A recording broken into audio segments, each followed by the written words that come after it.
Hi friends, ബൈത്തുൽ ഗാർഡനിൻ്റെ പുതിയൊരു വീഡിയോയിലേക്ക് എല്ലാ പ്രിയപ്പെട്ട കൂട്ടുകാരെ സ്വാഗതം ചെയ്യുന്നു. എല്ലാവർക്കും സുഖമാണെന്ന് വിശ്വസിക്കുന്നു. ഇന്ന് നമ്മുടെ ഇലയെ ഒരുപാട് സ്നേഹിക്കുന്ന ഇലകൾക്ക് ഇമ്പോർട്ടൻ്റ് കൊടുക്കുന്ന ഒരു ചെടിയെക്കുറിച്ചാണ് ഇന്നത്തെ വീഡിയോ. വേറെ ഒന്നുമല്ല, നമ്മുടെ ഫോളിയേജ് ആന്തൂറിയാണ് കേട്ടോ.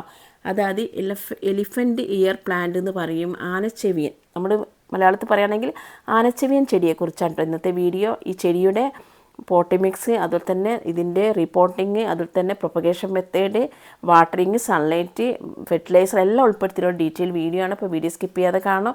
എൻ്റെ ചാനൽ സബ്സ്ക്രൈബ് ചെയ്യാതെ കാണുന്ന ഏതെങ്കിലും കൂട്ടുകാരുണ്ടെങ്കിൽ ചാനലൊന്ന് സബ്സ്ക്രൈബ് ചെയ്ത് സപ്പോർട്ട് ചെയ്യാനും മറക്കരുത് കേട്ടോ.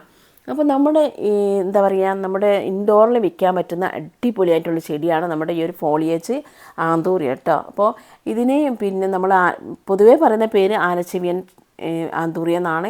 ഇതിനല്ലാണ്ട് ആന്തൂറിയം ക്രിസ്റ്റലി എന്നാണ് ഇതിൻ്റെ ശരിക്കുള്ള പേര് കേട്ടോ.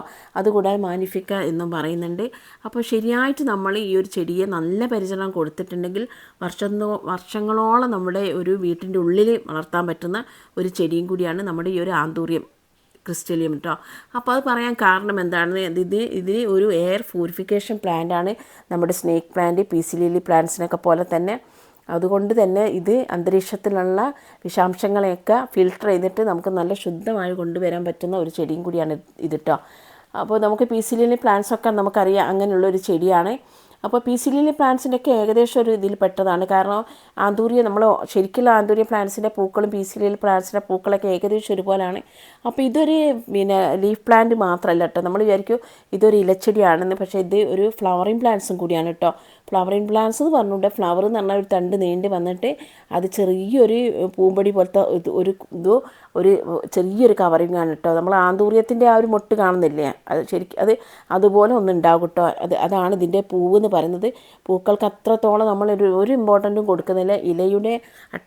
ഇലയുടെ ഭംഗിയാണ് കേട്ടോ ഇതിൻ്റെ ഒരു അട്രാക്ഷൻ എന്ന് പറയുന്നത്. കാരണം നല്ല ഡാർക്ക് ഗ്രീനിൽ നെർവൊക്കെ ഇങ്ങനെ കാണിക്കുന്നത്, സിൽവറും ലൈറ്റ് ഗ്രീൻ പോലെയായിട്ട് നെർവ് ഇങ്ങനെ കാണിക്കുന്ന നല്ലൊരു ഇലച്ചെടിയാണ്. അത് നല്ല വലിപ്പമുള്ള നല്ലൊരു പ്ലാന്റാണ്. അതിൻ്റെ ബാക്ക് വശം ലൈറ്റ് ഗ്രീനാണ് കേട്ടോ.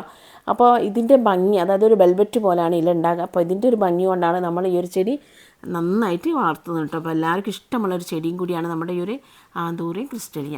അപ്പോൾ ഇതിൻ്റെ സൺലൈറ്റിൻ്റെ കാര്യം പറയുകയാണെങ്കിൽ, നമുക്ക് സൺലൈറ്റ് പാർഷ്യൽ സൺലൈറ്റുള്ള സ്ഥലത്താണ് വെക്കേണ്ടത്. അധികം ഡയറക്റ്റ് സൺലൈറ്റ് അടിച്ചിട്ടുണ്ടെങ്കിൽ ഇതിൻ്റെ ഇലകളൊക്കെ കരിഞ്ഞു പോകും. അപ്പോൾ നമ്മളിപ്പോൾ ഇൻഡോറിൽ വളർത്തുകയാണെങ്കിൽ ഇൻഡോറിൽ വെക്കുമ്പോൾ നമ്മൾ ഒരു വെളിച്ചം കിട്ടുന്ന ഏരിയയിൽ നമ്മൾ വെച്ച് കൊടുക്കണം കേട്ടോ. അതായത് ബാൽക്കണിയിൽ അല്ലെങ്കിൽ നമ്മൾ എന്താ പറയുക, സിറ്റ് ഔട്ടിൽ അങ്ങനെയുള്ള സ്ഥലത്താണ് നമ്മൾ വെച്ച് കൊടുക്കേണ്ടത്.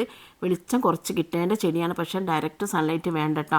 പിന്നെ വെള്ളത്തിൻ്റെ കാര്യം പറയുകയാണെങ്കിൽ ഓവർ വാട്ടറിങ് ഇതിന് പാടില്ല. കൂടുതലായിട്ട് വെള്ളം കെട്ടി നിന്നിട്ടുണ്ടെങ്കിൽ ഇതിൻ്റെ കടഭാഗം ചീഞ്ഞു പോകും. കടഭാഗത്ത് നിന്ന് നമ്മൾ പുതിയ തൈകൾ ഉണ്ടാവുന്നതും നമ്മൾ തൈകൾ ഉണ്ടാക്കുന്നതും. അപ്പോൾ ഓവറായിട്ട് വെള്ളം കൊടുത്തിട്ടുണ്ടെങ്കിൽ അത് ചീഞ്ഞു പോയിട്ട് ചെടി നശിച്ചു പോകും. അതുകൊണ്ട് വെള്ളം നമ്മൾ നോക്കിയിട്ട് അതിന് വേണ്ടി ആവശ്യത്തിൻ്റെ വെള്ളം മാത്രം നമ്മൾ ഒഴിച്ചു കൊടുത്താൽ മതി കേട്ടോ. പിന്നെ ഇതിൻ്റെ പോട്ട് സെലക്ട് ചെയ്യുന്ന സമയത്ത് നല്ല എന്താ പറയുക, വെള്ളം വാർന്നു പോകുന്ന ഒരു പോട്ടിലാണ് നമ്മൾ നട്ട് കൊടുക്കുന്നത്. കാരണം അതിലൊരിക്കലും വെള്ളം അവിടെ കെട്ടി നിൽക്കാൻ പാടില്ല. കാരണം നമുക്ക് തൈകൾ ഉണ്ടാവണമെങ്കിൽ ഇതിൻ്റെ കടഭാഗം ചീഞ്ഞു പോകാൻ പാടില്ല. അപ്പോൾ ഈ രണ്ട് കാര്യങ്ങളാണ് നമ്മൾ ശ്രദ്ധിക്കേണ്ടത്. മൂന്നാമത്തെ ഇതിൻ്റെ പോട്ടി മിക്സ് എടുക്കുന്ന സമയത്ത് നല്ലൊരു വായുസഞ്ചാരമുള്ള, അല്ലെങ്കിൽ നല്ലൊരു എന്താ പറയുക, ലൂസായിട്ടുള്ള പോട്ടി മിക്സ് എടുക്കാൻ ശ്രദ്ധിക്കുക. അതിന് വേണ്ടിയിട്ട് നമുക്ക് ഇതിൽ ചാണകപ്പൊടി, മണൽ, പെർലൈറ്റ്, അല്ലെങ്കിൽ പെർലൈറ്റ് ഇല്ലെങ്കിൽ വെർമിക്കുലേറ്റ് അല്ലെങ്കിൽ ഊമി, അങ്ങനെ എന്തെങ്കിലും ഒന്ന് ആഡ് ചെയ്തിട്ട് നമുക്ക് നല്ല ലൂസായിട്ടുള്ള പോട്ടി മിക്സാണ്, നമുക്ക് എല്ലുപൊടിയും കൂടി ചേർത്തിട്ട് നമുക്ക് നല്ലൊരു പോട്ടി മിക്സിൽ നട്ട് കൊടുത്താൽ മതി കേട്ടോ. അങ്ങനെയാണ് പോട്ടി മിക്സ് എടുക്കേണ്ടത്. ലൂസ് അല്ലെങ്കിൽ വെറും പിന്നെന്താ പറയുക, മണ്ണിലൊക്കെ നട്ടുണ്ടെങ്കിൽ അത് കട്ട പിടിച്ചു പോകും. അതുകൊണ്ടാണ് ലൂസായിട്ടുള്ള വായുസഞ്ചാരമുള്ള, വേര് ഓടാൻ വേണ്ടിയിട്ട് നന്നായിട്ട് വേര് ഓടുന്നൊരു ചെടിയാണ്. അപ്പോൾ വേരൊക്കെ നന്നായിട്ട് ഓടാൻ വേണ്ടിയിട്ട് നമുക്ക് നല്ല ലൂസായിട്ടുള്ള പോട്ടി മിക്സ് എടുത്താൽ മതി കേട്ടോ. പിന്നെ ഇതിൻ്റെ പിന്നെ ഫെർട്ടിലൈസർ എന്ന് പറയുന്നത്, നമ്മൾ ഇതിന് ജൈവവളം കൊടുക്കുന്നതാണ് ഏറ്റവും നല്ലത്. കെമിക്കൽ വളം കൊടുക്കേണ്ട. ഇത് ഇലച്ചെടി കൊണ്ട് നമുക്ക് കൂടുതലായിട്ട് നമുക്ക് കൊടുക്കുക. ചാണകപ്പൊടി ഇട്ട് കൊടുക്കുന്നതാണ്. ഒന്ന് മണ്ണ് ഇളക്കിയിട്ട് നമുക്ക് ചാണകപ്പൊടി, എല്ലുപൊടിയൊക്കെ ഉപയോഗിക്കുന്നത് നല്ലത്. ഒരിക്കലും കെമിക്കൽ വളം ഈ ഒരു ചെടിക്ക് നല്ലതല്ല കേട്ടോ. ഉത്തമമായിട്ടുള്ള വളം നമ്മുടെ ജൈവവളം തന്നെയാണ്. പിന്നെ ഇതിൻ്റെ ഒരു റീപോട്ടിംഗ് എന്ന് പറയുന്നത്, ഇതിൻ്റെ വേരൊക്കെ ഇങ്ങനെ മേലോട്ട് വരും. കുറച്ച് കഴിഞ്ഞാൽ ഇതിപ്പോൾ ഇതിലാണ് കേട്ടോ നട്ട് കൊടുത്തത്. കുറച്ച് കഴിഞ്ഞിട്ടുണ്ടെങ്കിൽ വേരൊക്കെ കുറച്ച് മേലോട്ട് വരുന്ന സമയത്ത്, മുകളിലേക്ക് വരുന്ന സമയത്ത് നമുക്കിതിനെ റീപ്പോർട്ട് ചെയ്യുക. റീപ്പോർട്ട് എന്ന് പറഞ്ഞിട്ടുണ്ടെങ്കിൽ ഒരു വർഷമൊക്കെ കഴിഞ്ഞിട്ട് നമ്മൾ റീപ്പോർട്ട് ചെയ്താൽ മതി കേട്ടോ ഈ ചെടിയെ. അപ്പോൾ നമുക്ക് ചിലപ്പോൾ രണ്ടോ മൂന്നോ തൈകളൊക്കെ കിട്ടും.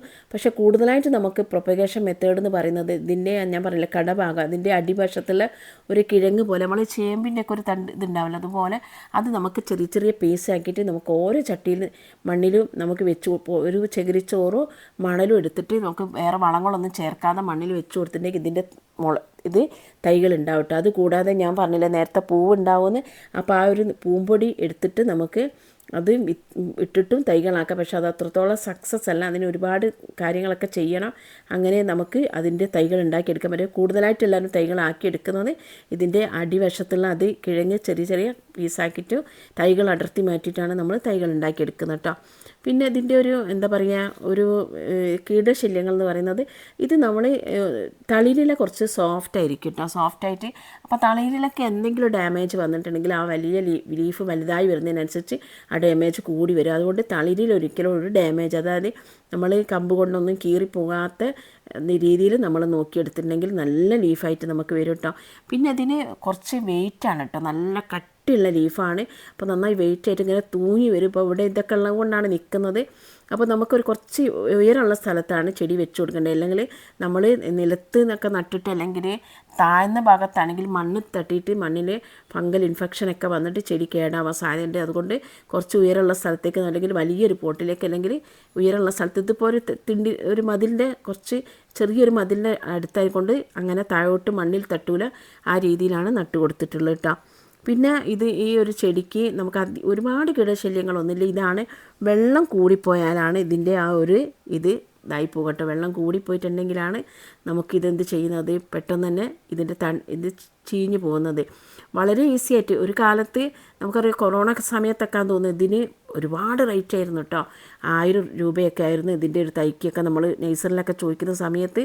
അപ്പോൾ നമുക്ക് പിന്നെ ഇത് ഇപ്പോൾ അത്രത്തോളം റേറ്റ് ഒന്നുമില്ലെങ്കിലും നല്ലൊരു ട്രെൻഡിങ് ആയിട്ട് മാറിയ ഒരു ചെടിയാണ് നമ്മുടെ ഈ ഒരു ആന്തൂറി ക്രിസ്റ്റൽ എന്ന് പറയുന്ന ചെടി കേട്ടോ. അപ്പോൾ ഇത് നമുക്ക് ഈസി ആയിട്ട് ഇപ്പോൾ എല്ലാവർക്കും എളുപ്പത്തിൽ നമുക്ക് ഒരു തൈ ഉണ്ടെങ്കിൽ ഒരു വർഷം കഴിഞ്ഞാൽ നമുക്ക് ഒരുപാട് തൈകളാക്കി എടുക്കാൻ പറ്റുന്ന നല്ലൊരു. പിന്നെ അതിൻ്റെ ഒരു പ്രത്യേകത എന്ന് പറയുന്നത് ഒരു തണ്ട് വന്നിട്ട് പിന്നെ ഒരു ഇല വന്നു കഴിഞ്ഞാൽ പിന്നെ ഒരു പൂവിൻ്റെ തണ്ട് വരും, പിന്നെ ഒരു ഇല വരും കേട്ടോ, അങ്ങനെയാണ്.